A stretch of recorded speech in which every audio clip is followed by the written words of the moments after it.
Hello, ladies and gentlemen. Welcome to another edition of the Thursday Night Hangout. Are you sure it's Thursday? I don't know if you're quite convinced as you're saying it. There's like a little bit of hesitation. Like, is it Thursday? Could be Wednesday. Could be Friday. Could be Monday. I don't know. Well, okay, so it is indeed Thursday, but I have to apologize. My brain is slightly somewhere else at this current moment, as it is Thursday Night Football, and we are indeed, well, it's the Atlanta Falcons against the It is. What time does the game start? 8:30, I think? Oh my gosh. We have to talk really fast. We have to check that 20 minutes. Done. No. So somebody just have to give us a constant update of the game as we're streaming. that's what cell phones are for, dude. Well, don't be rude and check your cell phone during the show, bro. I'm not, dude. I'm saying that's what our audience is for. What just happened? I don't know. Are you breaking stuff again, yo? Apparently. So are you excited about the potential of snow flurries tomorrow morning? Are you on high alert? You have a bag of cat litter in the back of your car that could dump out when your tires inevitably get stuck? What? Huh? Huh? What? No, you have a bag of cat litter in the back of your car, so when the slushy gets icy around your wheels, The slushy? you throw the cat litter on that and it absorbs it all so you can drive out. What slushy? From the snow that's going to fall tomorrow. Oh, so the slush from the snow, not a slushy like you get it like the 7-Eleven. No, it's like the slushy snow because snow is slushy, kind of like an icy, like a slushy icy. Only this isn't flavored. You probably don't want to eat it straight off the ground. So you're saying someone peed in it? Probably your cat. I don't have a cat. My cat, then. Probably peed in it just to spite you, and she wants the cat litter. That's disgusting. You should really control your cat. She controls me. You know it doesn't work that way. Fine, whatever. Hey, ladies and gentlemen, I, of course, am your host, Charlie, and I'm joined once again by the prolific commenter himself, Zealeus. And just to be fair, with the prolific commenting, where I've been commenting more lately is our Discord chat. So hopefully we will show you the information later in the show, but we would love if you all showed, or if you all came and checked out our Discord. It's at the Alt Confusion channel. You can check that out. And that's where we're posting our Thursday Night Hangout topics. We post like general stuff throughout the week about gaming. We drop a topic about Thursday Night Hangout stuff and usually gets a little chat going, so we kind of think a little bit ahead. Yep. See, know what our audience thinks ahead of time. So it's definitely a great place to check out. And Charlie's popping the link in there. So that we can check it out. So definitely check out the Discord so we can chat about video games. Not just on Thursdays, not just on Sundays, not just on Tuesdays, but every day, all the time. Although most Mondays, I do end up playing simply because Monday nights are usually the night I go to play basketball. And so when I'm done, I'm so pumped with so much adrenaline pumping through my veins. What, you got veins of blood? No, adrenaline. Just adrenaline. Veins of adrenaline? Yeah, exactly. It's crazy. So, to deal with that after a basketball game, win or lose, I have to play at least an hour or two of video games. Now that's just how that goes. And I apologize that I'm looking at the floor. We lost one of the wind guards for our lapel mic, so I'm just trying to... Not the wind guard! We need to guard the wind of the mics. The problem is this floor has dark spots, so it's really hard to tell if it's the wind guard or just... I'll find it. I don't know where it is. I don't know where it is. I don't see it. Roll back. Roll back. I am rolling back. That's forward, but whatever. No, I don't see it under your chair. No? Okay. Yeah. Well, I'll find it later. Anyways, ladies and gentlemen, let's get on with the show. Indeed so. Okay, it's not really... Well, yeah, we'll start off right there. There we go. Ladies and gentlemen, let's get this out of the way. Charlie talks about adrenaline. I talk about rage. All right, ladies and gentlemen, there's this thing that's happening very, very soon. I believe it's the 13th. The 13th. The FCC chairman has decided to basically repeal net neutrality. Now, of course, they're going underneath the banner of the Internet Freedom Act, which is misleading. Anytime an act has the word freedom in it, or American, or patriotic, it's usually the exact opposites. So basically, what this would allow, the freedom it would allow your internet service provider to basically dictate what websites you can get to, as well as how fast you can get to said websites. Yes. You see all this push for the YouTube TV and the PlayStation View. PlayStation might be okay because that's Sony, but They probably got some backdoor secret handshake. Right. But the thing is, if this were to come to pass, you know that all these TV services that have, on demand would want Netflix to go bye-bye, Amazon Prime to go bye-bye. And that's one of the problems with all the mergers. Like, take, for instance, Comcast with all of their network. What network are they a part of? What's the network? Don't they have like a... You mean Xfinity? Yeah. Well, that Xfinity is Comcast. Yeah, so with all their stuff, they obviously want to push what they got for the content. Mm-hmm. And so who do they want to use? Their stuff or Netflix. So wouldn't they love to charge you an extra $5 a month or something along those lines to use Netflix? Well, okay, yeah, so $5 a month, they could potentially do that. They could also meter your usage of Netflix. Like, you'd have to, if you don't, they could tell you how much time you could spend on Netflix a day or a month. You mean like America Online was? Yeah. And of course, one of the, so the chairman was out recently, and he was giving arguments on behalf of repelling net neutrality. And what was one of the arguments? And one of the arguments was that basically repelling net neutrality will allow the ISPs to work on behalf of those who are disabled and need medical help so that they get their information quicker for those low latency needs. And we'll talk more to that, but the problem with that is that under current net neutrality laws, guess what? There already is an exemption for any one of these medical issues that he was talking about. So basically he's talking about, things like pacemakers and anything to do with hospitals, is those are already exempt from net neutrality prioritization, because guess what? There's a legitimate reason to have those take priority. So in that case, there already are, that's a null and void argument because it's already exempt. Real quick, Ed Souter, who owns a publishing company, he's basically published all of Kendra's books, of course, which I highly recommend that you check out. I'm currently reading, I think it's like the mutation thing. I already finished the Headhunter, the zombie Headhunter You one. just started that like last week. I've already gone through it, and I'm going to write up a review in the near future. But now I'm on to her. There's like a three book series trilogy. Duh. Okay, so Zombified. Yes, right. That's the Zombie Hunter one. But there's another one where I don't want to get. See, the problem is, okay. You gotta just go to Amazon, type in Kendra Souder, KINDRA SOWDER, and you'll find all our stuff, and you can figure out what I'm talking about. I think it's like permutation or mutation. Anyways, let's get back to the FCC thing. So what Zealeus just stated, you're saying it's about that net helping out the poor who need the help with the hospitals and medical equipment type of stuff. Okay, so part of the thing is that that destroying net neutrality, he's saying, would basically allow for ISPs to not only prioritize the medical thing, but it would push, it would allow for they would be able to push for like this system that would allow for anyone who has a disability to be able to like interact and all this stuff. Okay. What does that even mean? So there's this wonderful thing called ADA. It's just American Disability Act. Thank you. American Disability Act.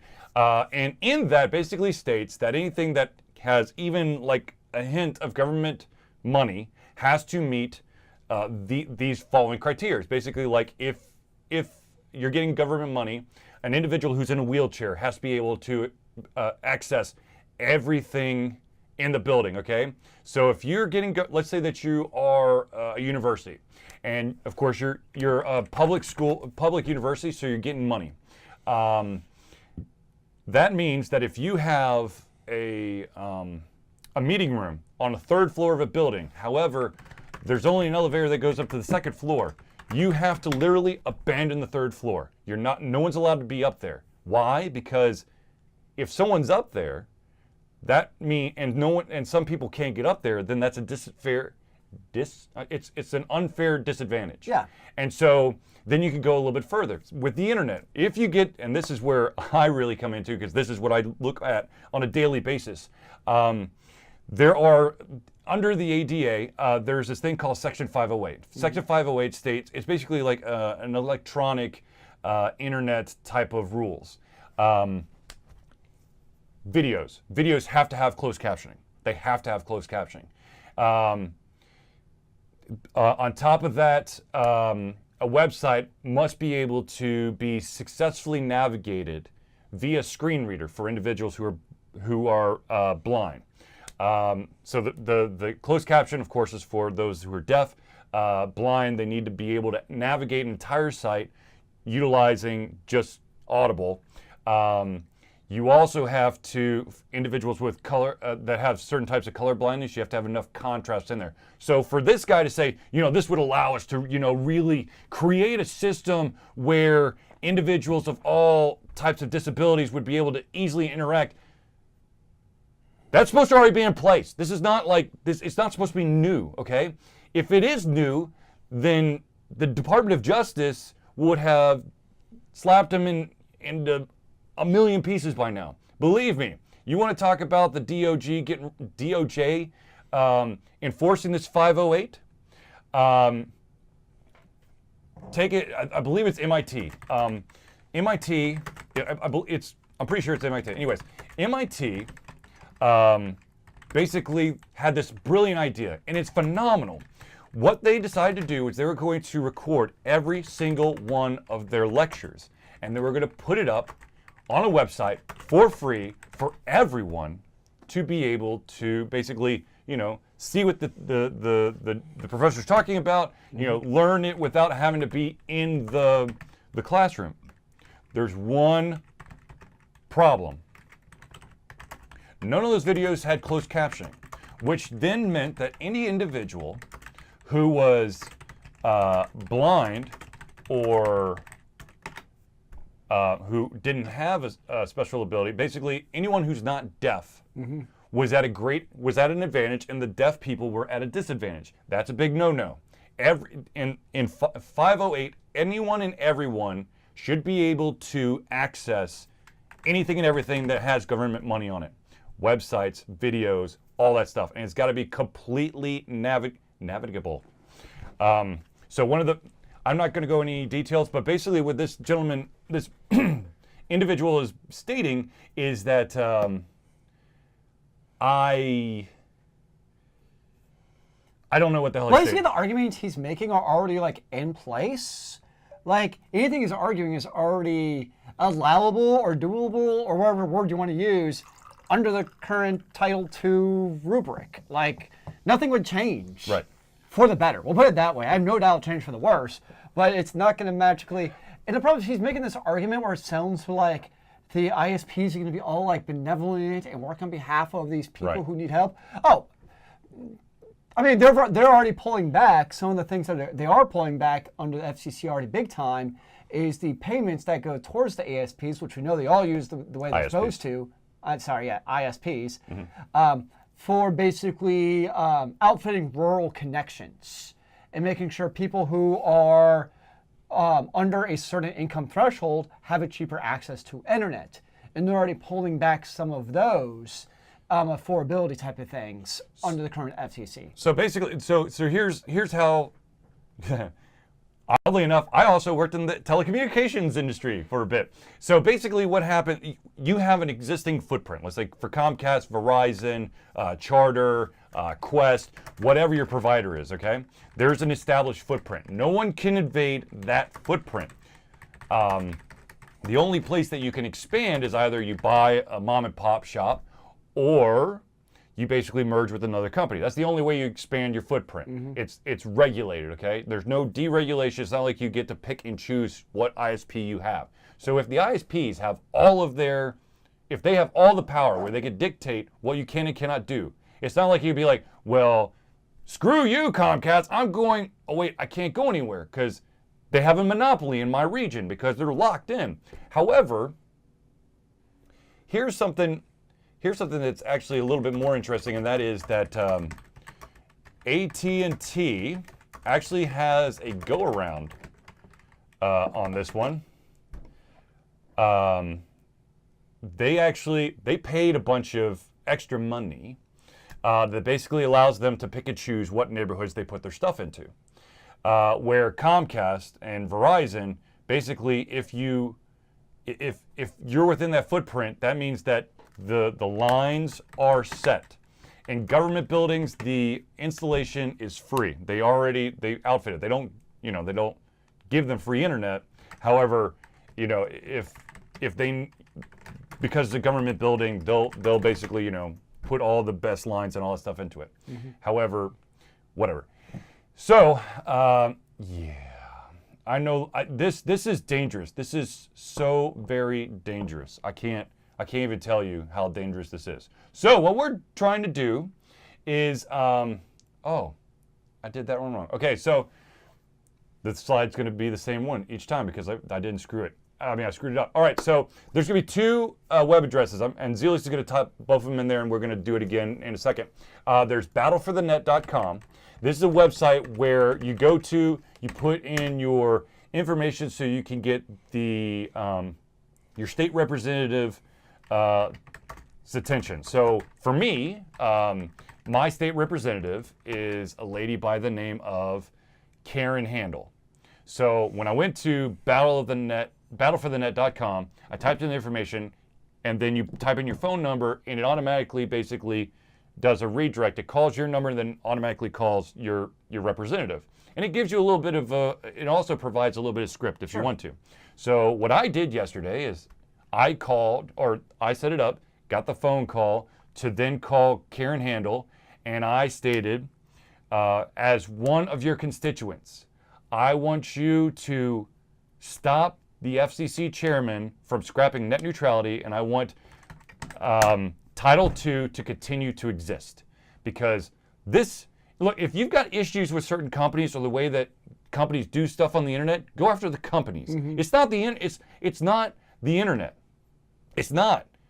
We've got a level playing field, okay, where anyone and everyone can get their hands in there, and which allows for innovation, creation, and it actually could help some of the bigger titans. Isn't that the American dream, like right there, that everybody has a level playing field to play at? It's not like you get any added benefit or like secret tokens. Like, it's everybody can do what they want to. There's nothing more American to me than that, where everybody can do it, regardless of race, religion, anything. Nobody knows who you are, what you're on the net. You can do anything you want. Like, isn't that what we want? Isn't that what freedom is? Well, let's look at this. If net neutrality had been removed, like, I don't know, 4, maybe 6 years ago, we wouldn't have Netflix. We wouldn't have Hulu. We wouldn't have any of these streaming services simply because they wouldn't have survived. You would have had to have paid money to really get onto people's radars. Well, first you'd have to advertise, that's money. Then you'd have to pay money to each individual ISP to allow for a preferential rate. They would die. There's no way. A startup would literally just crumble. Yep. And there are so many individuals out there who are fans of ours and we're fans of theirs, whose livelihood is literally through the internet. A lot of companies, that is their storefront, is a digital storefront, like Altered Confusion. AlterConfusion.com would disappear. Burning Willow Press, the publisher that does all of Kendra's books, would go away. The awesome chiropractor that I met through MomoCon, to this day I still use him. He is he's about to change. He's about to take a tweak on his thing, and it's going to be only internet based. I met an amazing gentleman who is a landscaper who actually works at Georgia Tech, and it turns out he's got his own side landscaper business, and it's literally his Facebook page. That's it. He doesn't have anything else. That's now the entry. You don't have a brick and mortar place where people have to go to. You have this amazing opportunity to be everywhere and nowhere at the same time because of the internet. So why would you do that? Oh, I know why, because rumor has it, and I'm just going to say rumor because I cannot confirm this, but rumor has it that the current chairman of the FCC, well, this is not a rumor, it's for fact, he was the legal counsel for Verizon for many, many years. Can't deny that. Right before he got into the FCC. Now, I know a lot of people will say, well, Barack Obama is actually the guy who put him, that elected him into the FCC. Yes, but Barack didn't put him as the FCC chairman. That was our current president. And the rumor is that this gentleman has never stopped getting a paycheck from Verizon, an ISP, who would greatly benefit from net neutrality going bye-bye. So I don't know. I'm not screaming on the mountaintops for him to get fired, because in order to do that, you'd have to have the president's backing or a huge, Congress or Senate majority. And let's be honest, those three aren't going to happen. So the one thing that we can do is we can voice to all of our representatives that we do not want this to happen. And hopefully we have a large enough rallying cry to make it not happen or stop happening. Now, one other thing about battleforthenet.com.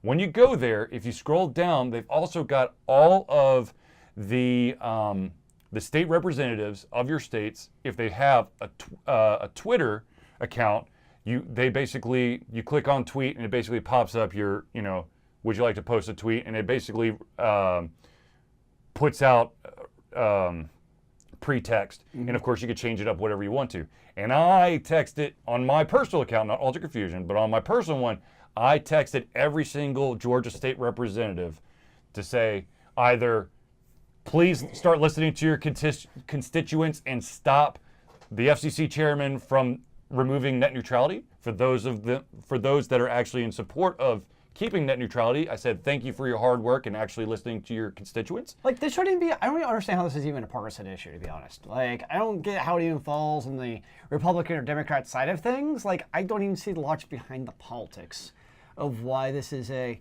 Republican issue. Really? Like, I just don't understand it. Ed says, rumor has it that AT&T just found out we were watching this and tried to shut us down with the stop of the video. Damn you, AT&T! Or is that just AT&T being terrible and stuttering as usual? And you don't have a choice because, well, you don't have a choice. Do you remember a couple years ago where AT&T was like, was spouting how awesome the iPhone was on their network? And it turns out that if you lived in New York, your iPhone was absolutely useless. Oh yeah. Because there was too many people in too small of an area. Oh yeah, that was definitely a big thing. Yep.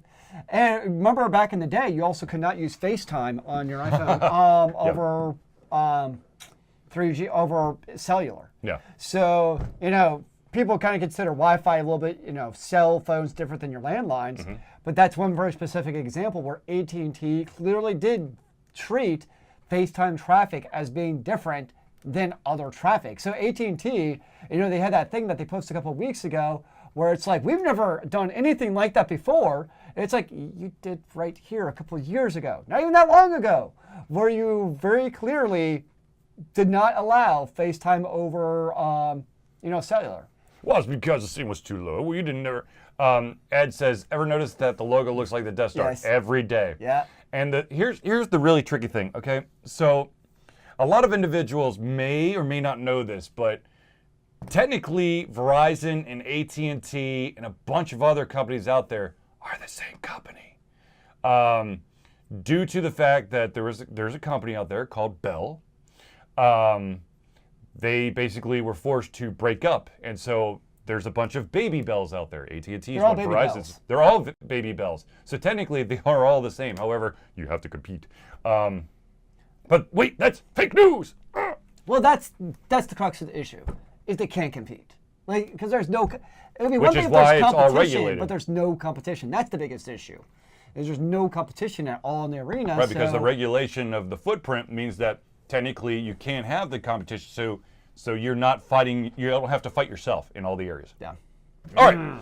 So ladies and gentlemen, let's actually get into a topic and then we'll go back to screaming and yes, the same holding company. Let's go with, which one would you like to Can I start still be with, sir? angry anymore? Let's do Dark Souls so I can get angry. All right, Demon Souls. All right, ladies and gentlemen, there is this game out there that's called Demon's Souls. And it was a game that literally broke a record number of controllers. The difficulty of this game is legendary. Now, here's the thing that, to this day, pisses me off, is that you being bad at the game is actually you being bad at the game. This game was pretty damn precise with like the sword swinging and the blocking and everything. So if you try to just like hack, you're gonna die. No! You actually, there's a rhythm, there's a dance to it, there's patterns to it. You actually have to pay attention to that. I can't just run in like Rambo? No, that doesn't work. And so, But then how do I play? No. So basically, the very interesting thing about this is you would have to go in a spiritual world, and you basically have to build yourself up to come back alive. Also, the difficulty scaled down until you started playing well, and then it would start ramping up so that the difficulty increased, so you could actually get back to what you're supposed to be playing. So you mean when it gets really hard, I can then purchase like my Shield of +2 to help me out? No, Wait. there's no purchasing. There's no in-app. There's no microtransactions? Nope, no microtransactions. How do they make money? When you first buy the game, that's it. No. Right there. This is buy it. blasphemy. I know. But anyways, so the online play, and I want to emphasize online play will stop February 28th of 2018. So you've got like 2 months to play. If you still want to play the online version or portion of Demon's Souls, you can do so until February 28th. The single player game will exist forever. You just won't be able to do the interactions that you would have been able to do with the online component. Which is why I want to still try to play it before it goes offline, because I hear that's one of the big fun parts of the game is the whole online interaction with things other players have left in the game and the hints and all that people stuff. have left. You could find locations where someone just recently died. Yeah. You could find locations where someone has left you, hopefully a helpful hint, or maybe a hint that basically puts you in a trap and you die. But that would never happen on the internet. Absolutely not. No. But yeah, the well, it wouldn't cost me anything, Ed. It's actually his stuff, so. Yeah. What? Nothing. Okay. Anyways, let's move on to the next story. So have you actually played Demon's Souls? Yeah, You played it? I have it. you I beat own it. No, fuck no. I gave up, dude. Dedication. I have enough stress in my Okay. life. So next No, 25 gaming marathon. No, that's I'm what not you do. playing. You're just gonna play Demon's Souls until you beat it. Dude, I'll put my head through a wall before I beat Demon's Souls. I'm sorry. So you just end the show early. It's fine. It was just Charlie hulking out. Okay. All right. So seriously, if you want to play the online portion of it, you got till the 28th. Dude said.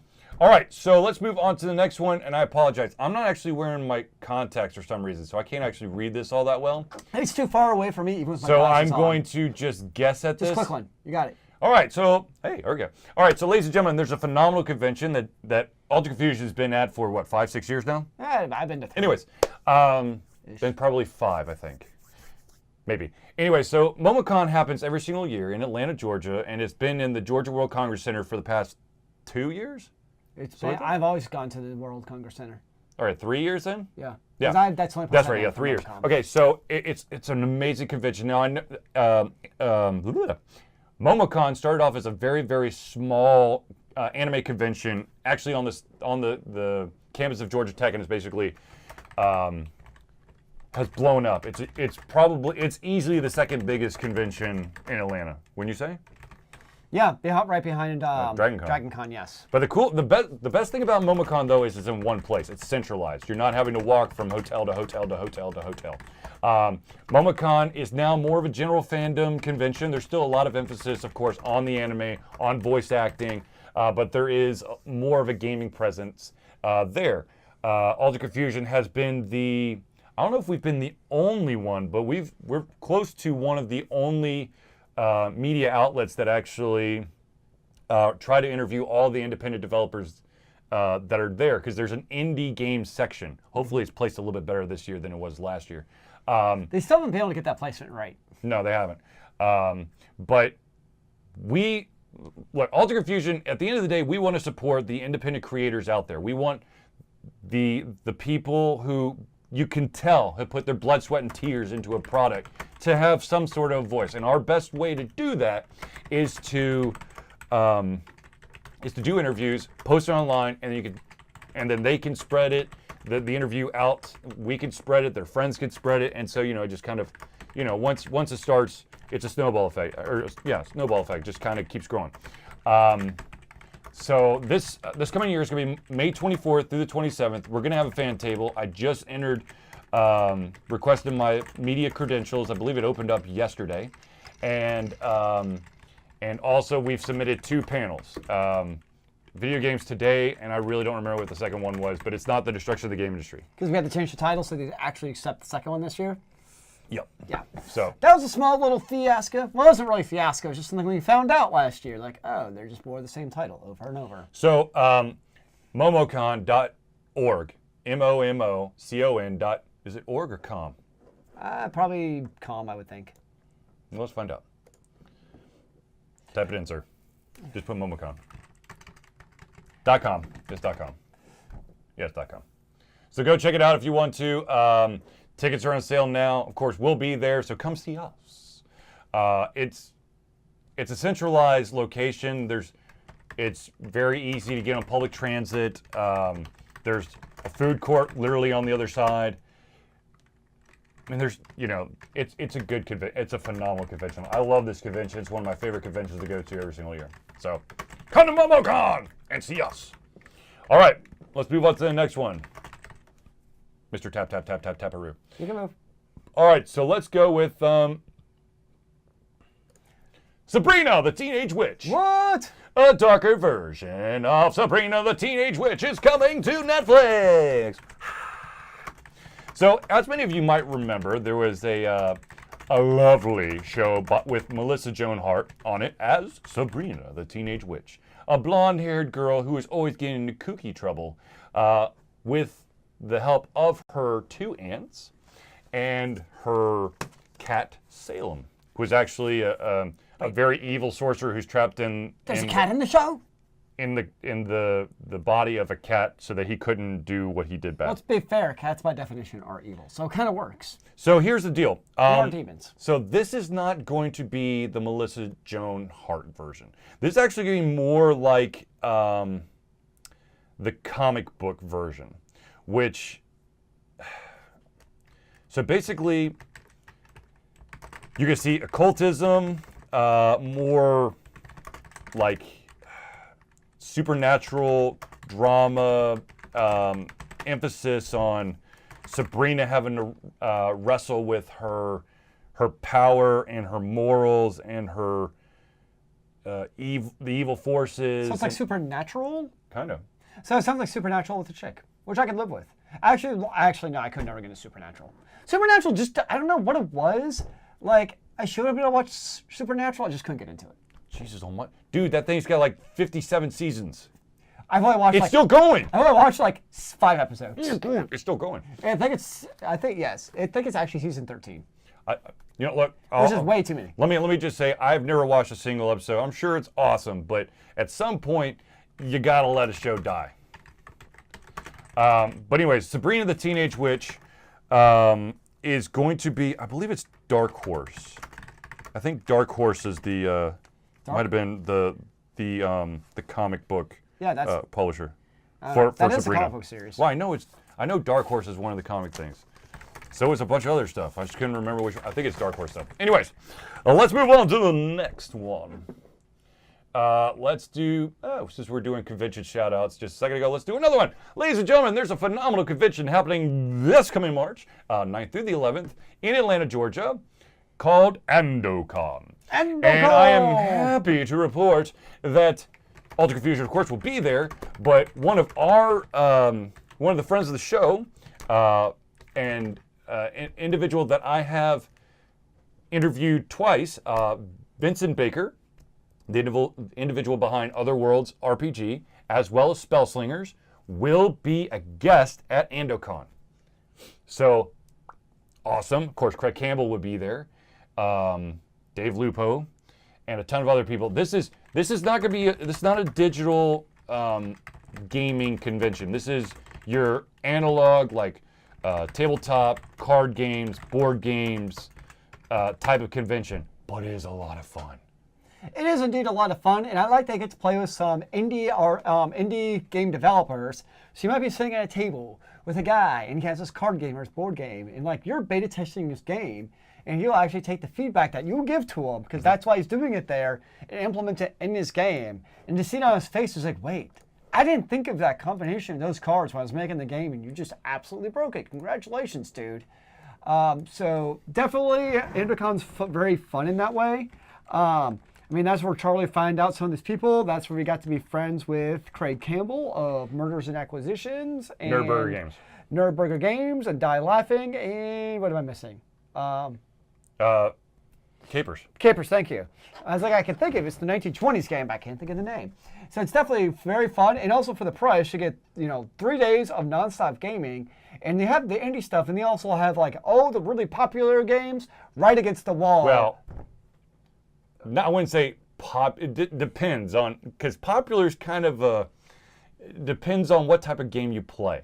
I mean, there's a bunch of games that have sold like hotcakes all over the world, but there's still going to be games out there that are probably just like mind-blowing, amazing that everyone knows about that you don't know about, but it's probably going to be there for you to play.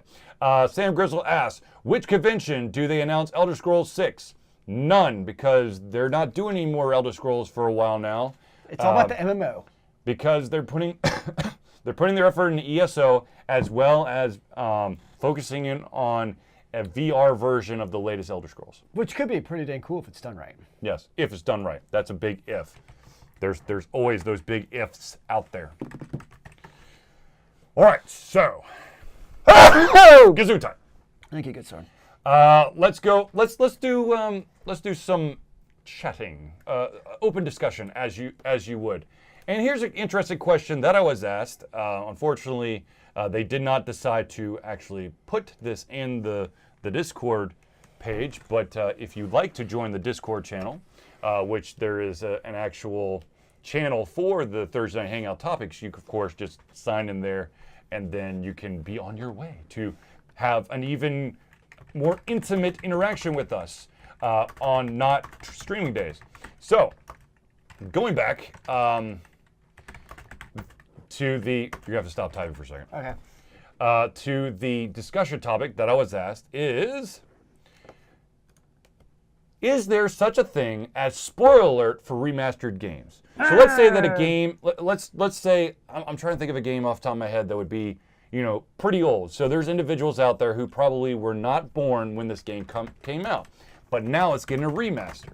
So do spoiler alert rules apply to the remaster for those who weren't alive for the first round? I feel like spoiler alerts kind of go on for a long time.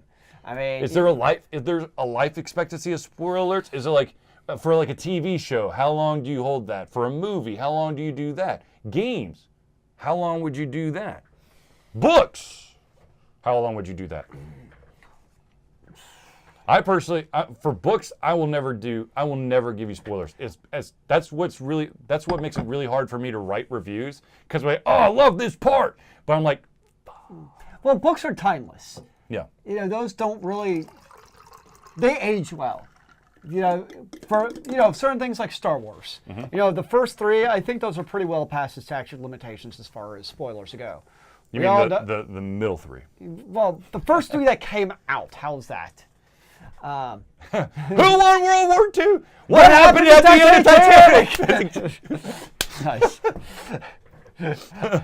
I don't know. That's a good question. Because I think of for instance, Final Fantasy VII, right? Obviously, it's a big one. Yeah. And obviously with what's her name? Aerith. Thank you, Aerith. My gut reaction. Damn it! You're making me cry.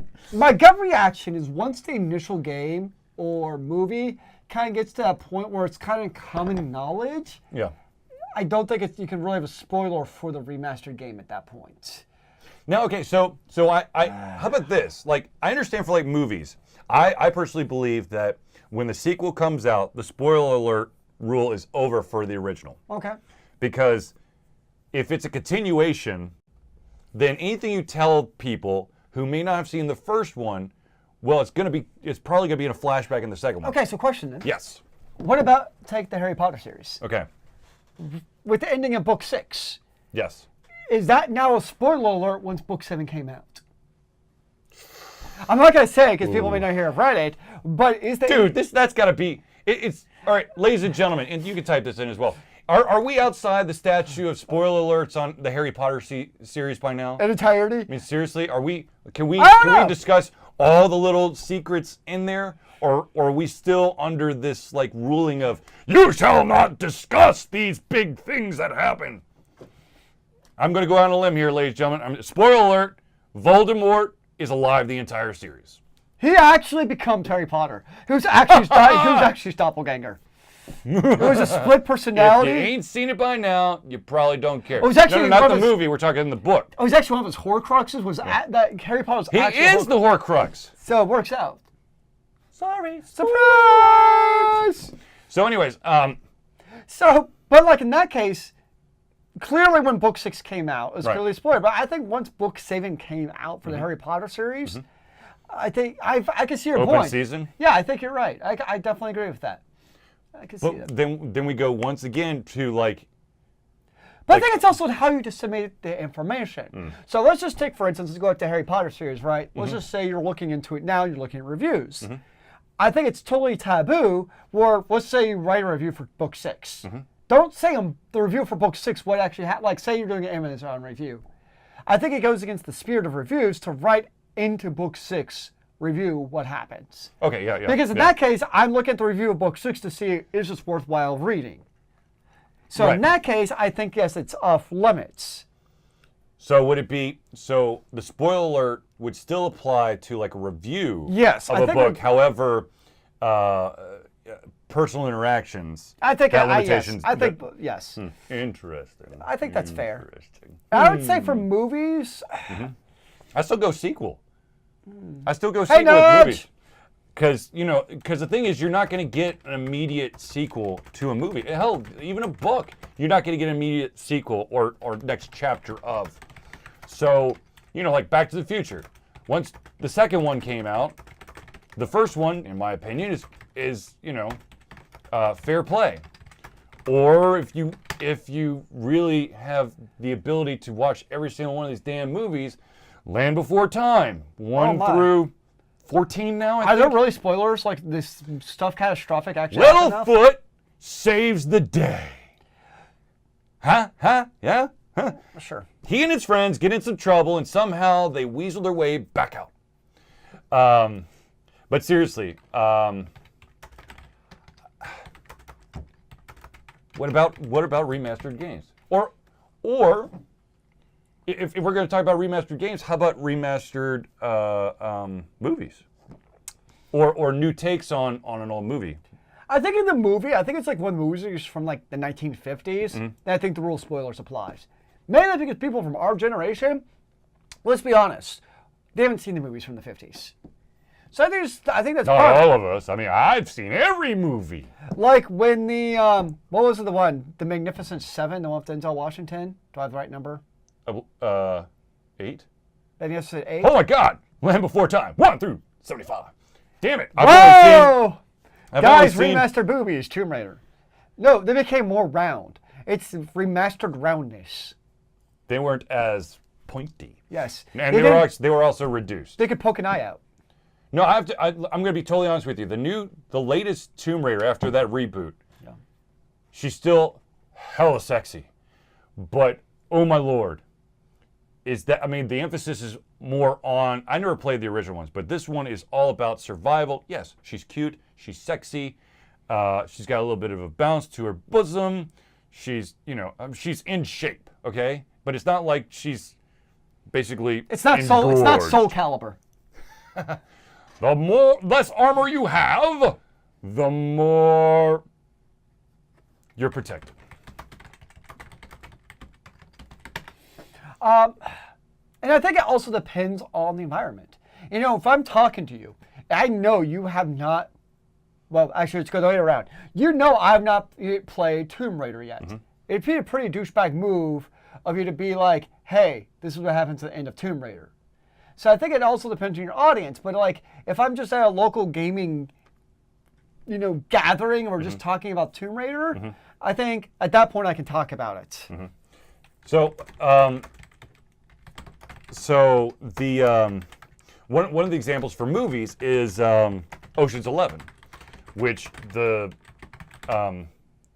George Clooney, Brad Pitt thing was not the first time.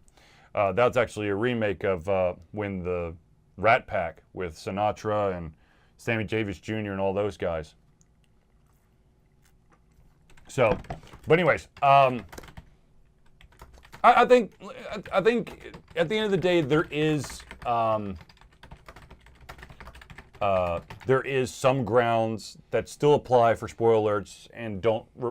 I think it depends on the situation. I think that's what we decided. I think a lot depends on. I think immediately after a book or movie or show comes out, spoiler alerts apply because chances are a lot of people have not seen or read it.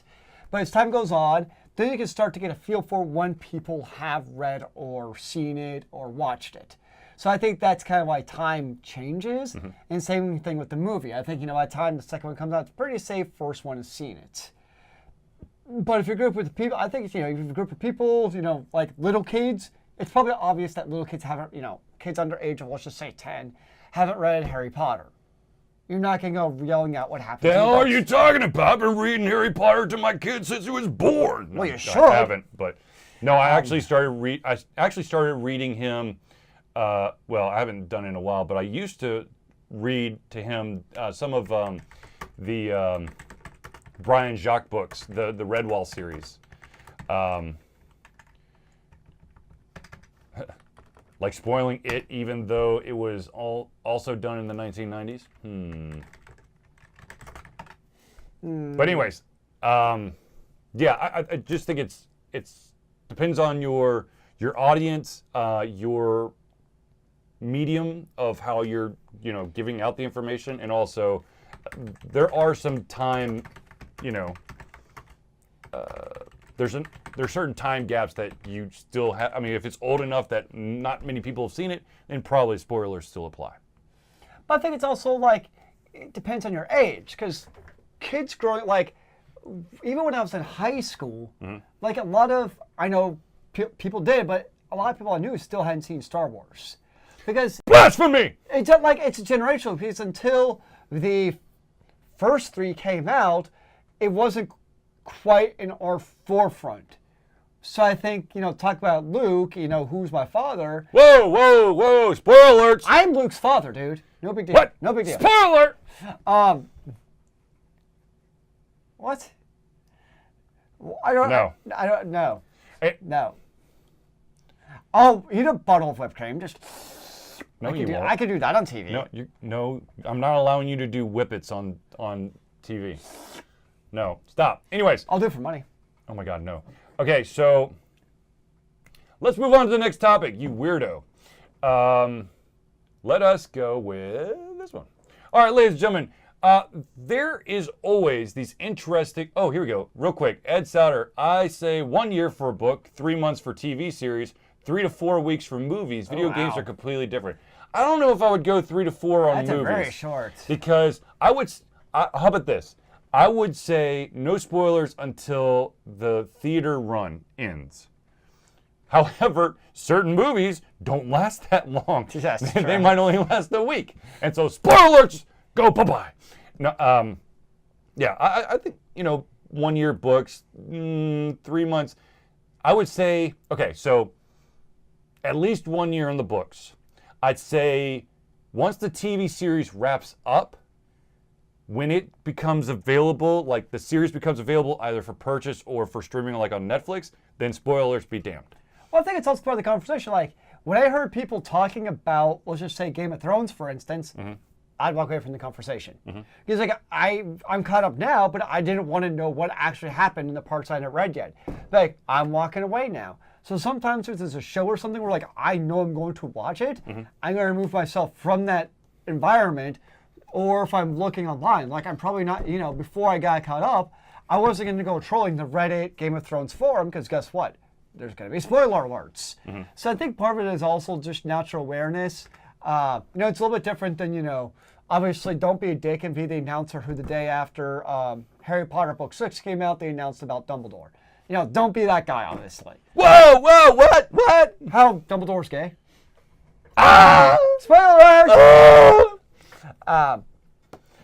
Yeah. Now, okay, so Ed states end of season, but there are like Game of Thrones. The last season's been split into 2, so it's only half seasons. So, and that's like 2 years. So you're halfway through. So technically, would you have to wait to the very end? And here's the problem with seasons now, is take conventional TV. Let's just take an easy one, NCIS. Yep. That's out on 24, TV. 26. No. 24. 24? Yeah, they're out on TV right now, right? Mm-hmm.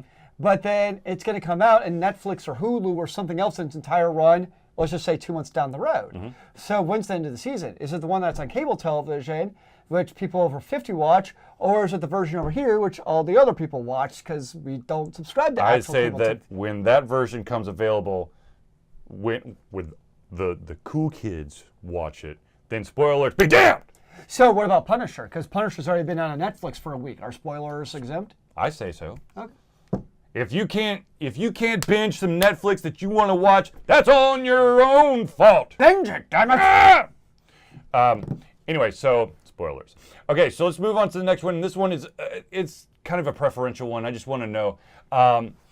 Through the evolution of games, there have been several different attempts or strategies on trying to teach the gamer how to utilize the controls that you're being given. So for there's been those tutorials where literally you have to read text and like it's probably like loading screens or just like a slideshow that says when you hit A you jump, when you hit X you swing your sword, when you hit the right trigger it zooms in, all that stuff.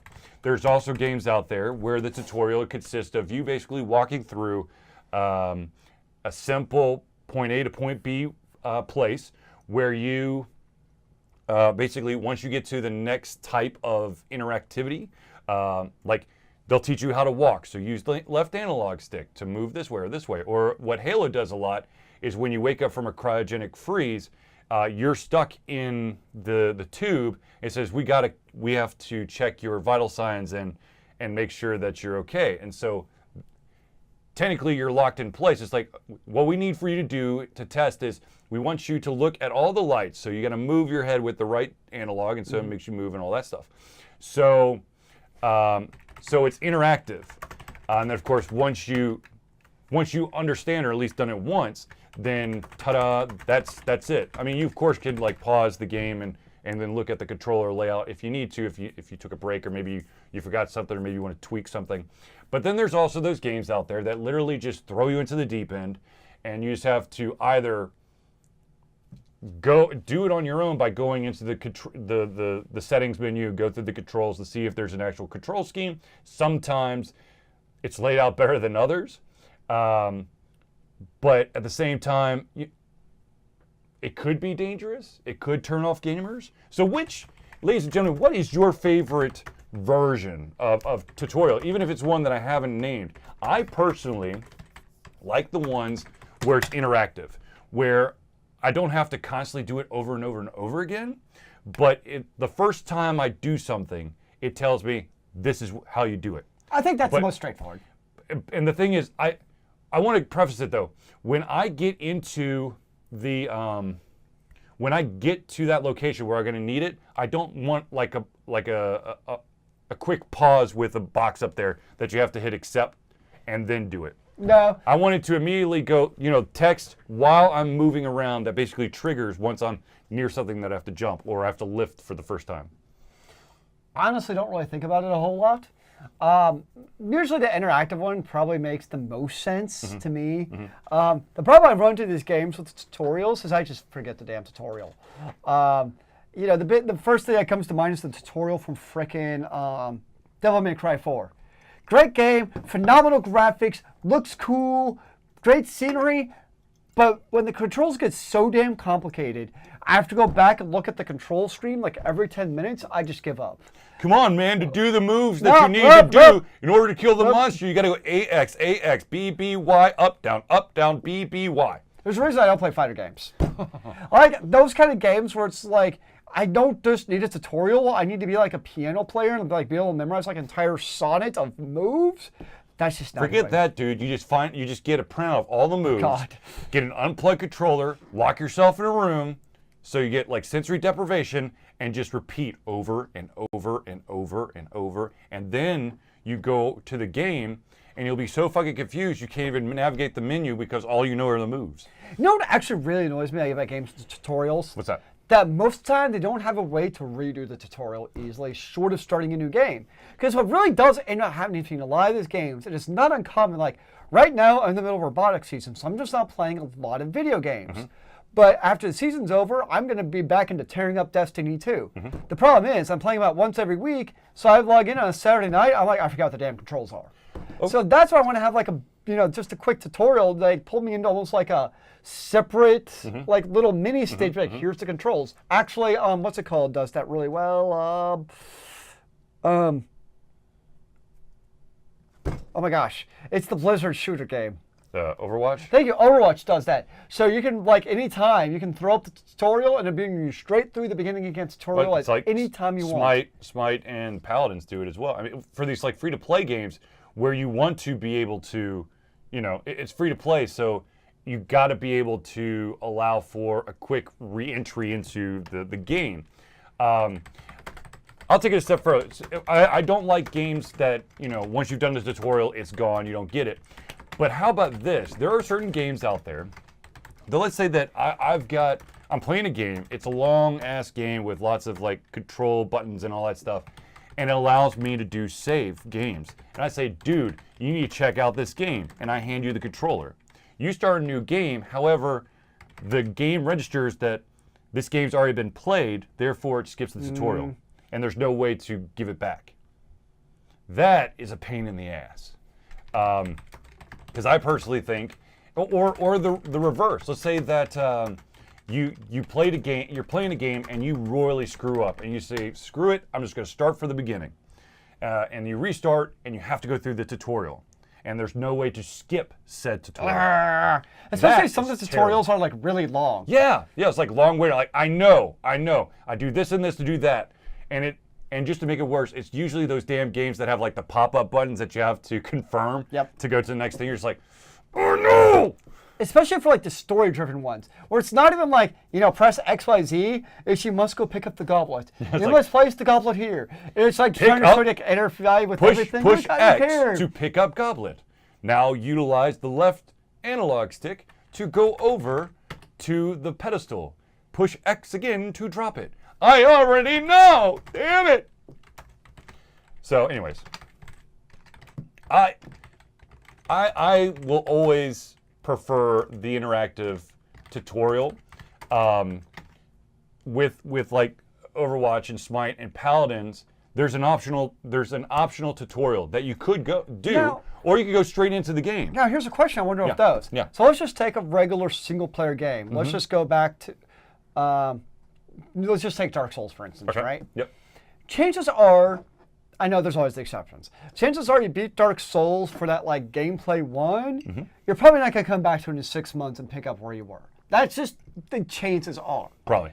Versus an online game like an Overwatch or Smite, I think it's actually very common where 6 months down the road, you're going to pick up the game again. Right. So I think that's very necessary in some of those games to come back and be like, oh crap, how do I play this game again in an online game? Because that's the whole point of this replayability. Right, absolutely. So you're going to come back and try to figure out how to play it again. Right.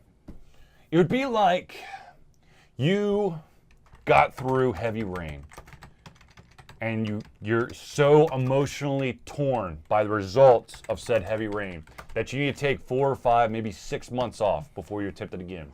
But when you attempt it again, the tutorial doesn't exist. Oh my. And then it just throws you into the deep end. That would suck. Thankfully, I believe the tutorial works. Anyways, I think it's time to do another shout out. More shout outs. Ladies and gentlemen, I know this is going to be a big surprise, but let's talk about the FCC again! I'm trying to make me angry! All right, so ladies and gentlemen, the chairman of the FCC is probably on Verizon's payroll, but he's also trying to destroy something called net neutrality. Net neutrality allows for everybody on the internet to be on an equal playing field. What he's trying to do is he's trying to repeal net neutrality to allow for your internet service providers to dictate what websites you can go to, and which ones will load faster than others.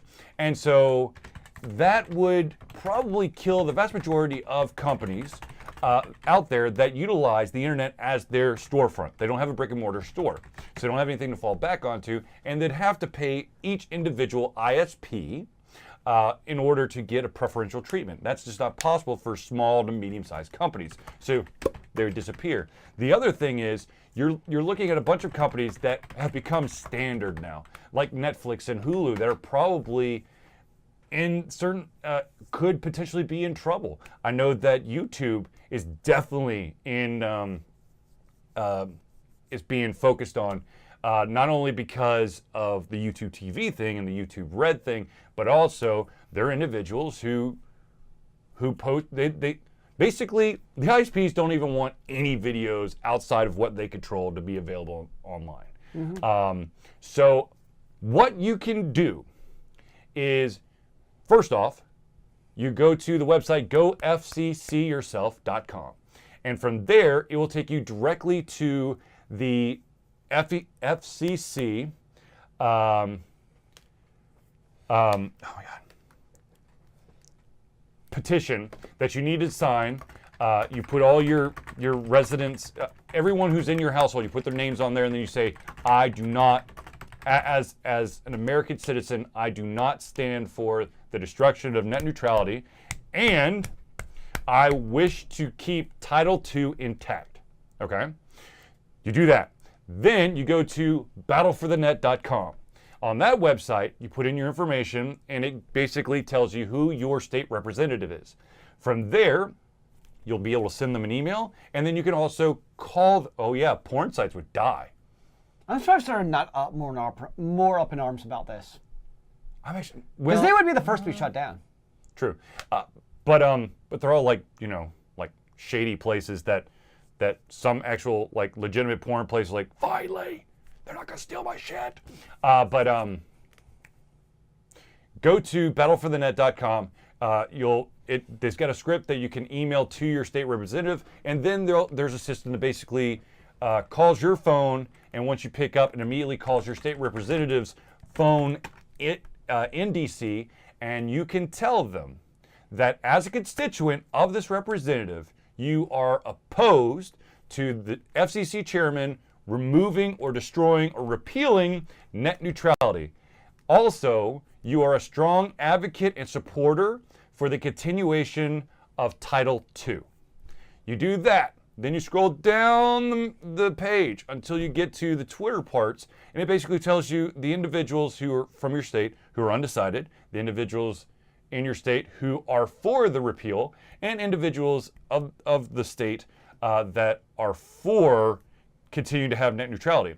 And every single one is a Twitter handle. So you click on that, it gives you an automatic script. You can change it up however you want to, and then post. What about their Snapchat handle? I would be very... Or their MySpace. Yeah, MySpace. Ed says, well, honestly, any of them that depict underage girls can shut down and it will not hurt my feelings.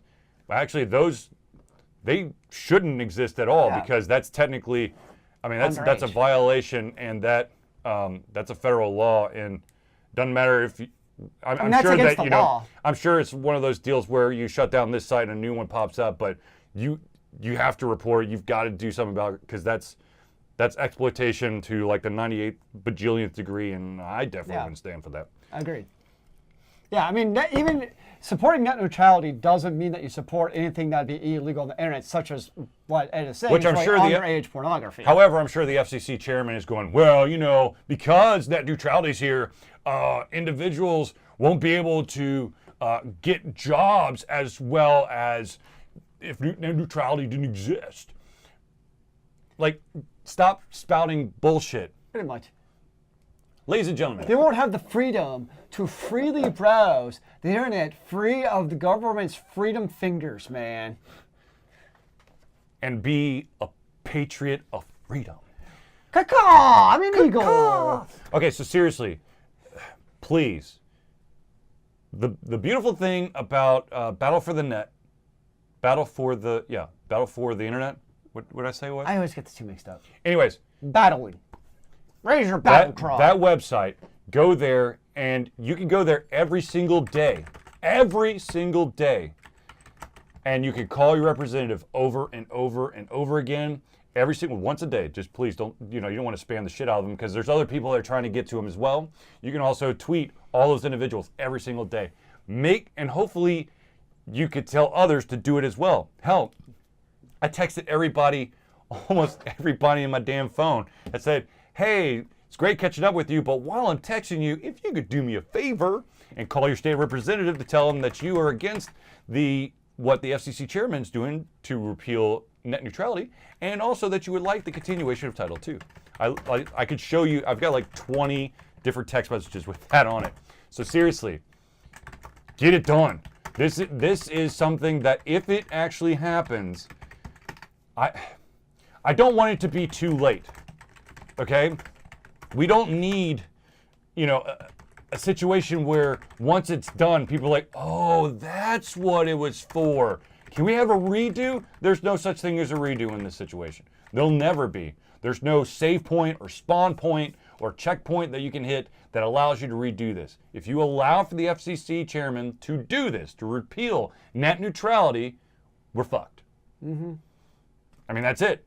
You won't be able to go back because the ISPs won't allow it to come back. They will further line every single person's pocket to make sure that net neutrality dies and always stays dead. They had the other day on Reddit, it was amusing because basically every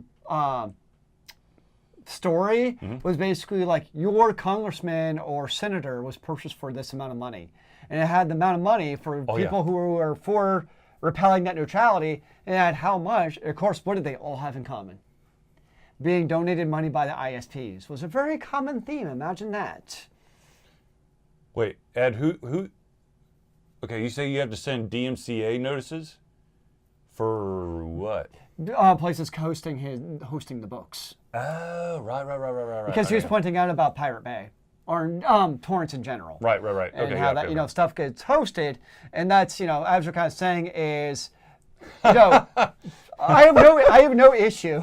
Hey, I have no issue with websites who are illegally hosting content to have the DMCA or whatever, so that illegal content is not on there. That's absolutely that has nothing to do with Title II. Exactly. That has nothing to do with. Oh my Lord.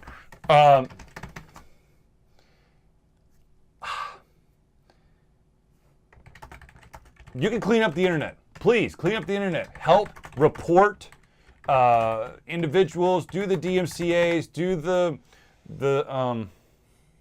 cease and desist. Sure. Piracy. Cease and desist. Yeah. CD, whatever. You can do that. Let's, if it's your intellectual property, absolutely. Make sure that shit doesn't go anywhere else. Alter Confusion does not have the. What Alter Confusion should be doing, and I wish I could do this, but I just don't have the amount of time to do this, is that we actually have a slight problem with some of our articles ending up on a shit ton of sites.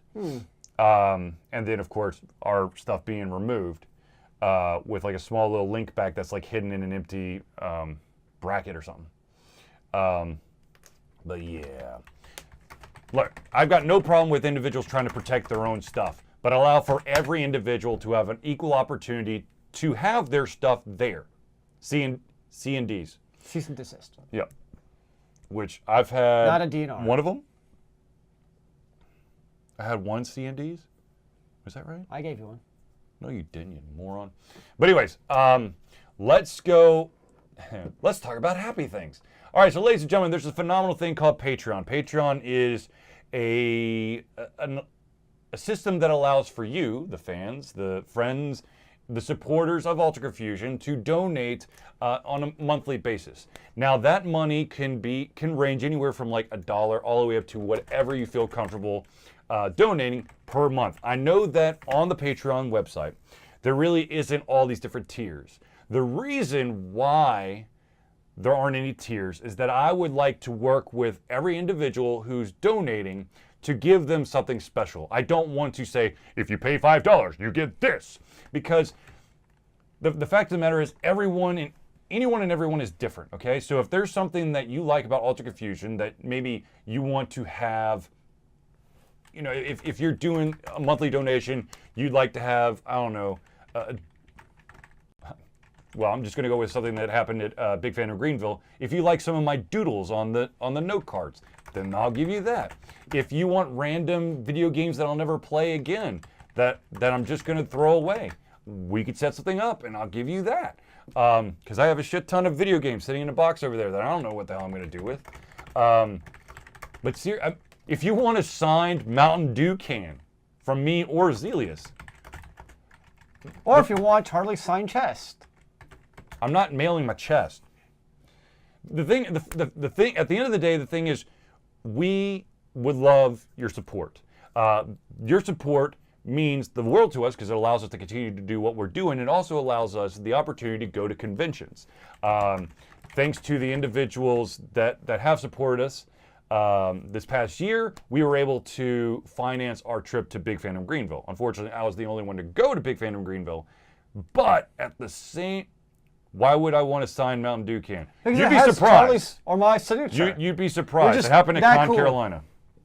Yes, now we're talking. But Wait, you have to mail the cat to him, and then you have to mail it back. can I shave my initials in the cat? I get like a razor. That'd be awesome. No. I think we're on to something. I tell you what, you give him, if you pay enough money, Zealeus will sing you a ballad. He just won't sing it now. He'll record it where no one else can hear it, and he'll send it to you, and then you can listen to it. No, there is a mouth for it right now. I'll do it on the show. Dear God, no. Dear God, no. Please. No. Oh my God. I'm sending my cat. Everybody's sending cats for him to sign. What the hell? No, she's sending cat socks. Whatever. Speaking of which, if you do want to send something to Ultra Confusion, we do have a P.O. box that you can send your stuff to. Which means you can send a cat to Ultra Confusion. Don't send it to the P.O. box. I don't think you're allowed to send a live thing to a P.O. box. Well, it probably wouldn't be live by then anyways. True.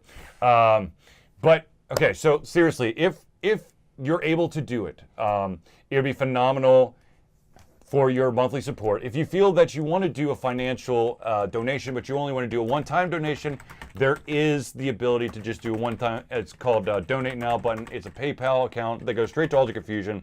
All that money is just Ultra Confusion. That money does not go to me. It doesn't go to Zealeus. It doesn't go to Zealeus' cat. I've His tried overlord, and it his won't master. let me.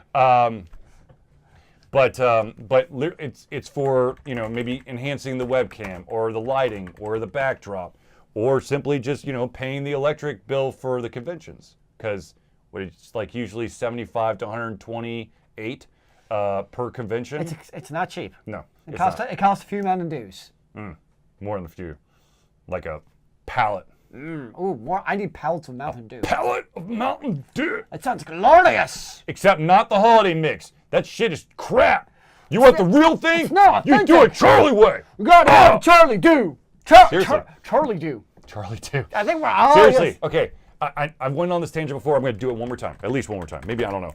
Anyways, so Mountain Dew decided to put out, for the first time ever, a Mountain Dew holiday concoction, which is what I've been doing for, I don't know, 7-8 years now. Those sons of bitches have been watching my show and not giving me any credit or props. Bastards. Anyways, so yes, if there's something else about Ultra Confusion that you would like to help us out with, by all means, hit us up through any of these social media, no Pornhub, social media pieces, and of course it goes to me, and then I will respond because I'm kind of cool. So Zealeus will tell you about all of our social media stuff. So we have Facebook. You find us at Ultra Confusion. There's Twitter with @UltraConfusio without the N because. The end would break the internet. And of course, we do have our YouTube site at Ultra Confusion LLC, where it has all of our wonderful videos and streams and all kinds of various stuff. And most of it at least.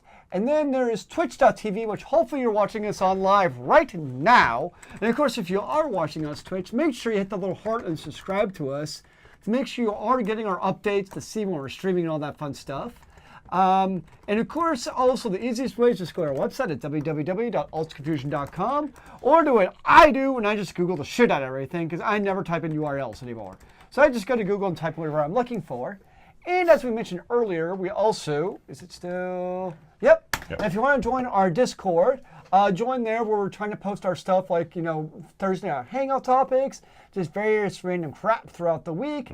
Come make it a little gaming community of Alt Confusion people so that we can share the joy of gaming news throughout the week in more than just Thursday. As much as we love Thursday, but we could do other stuff.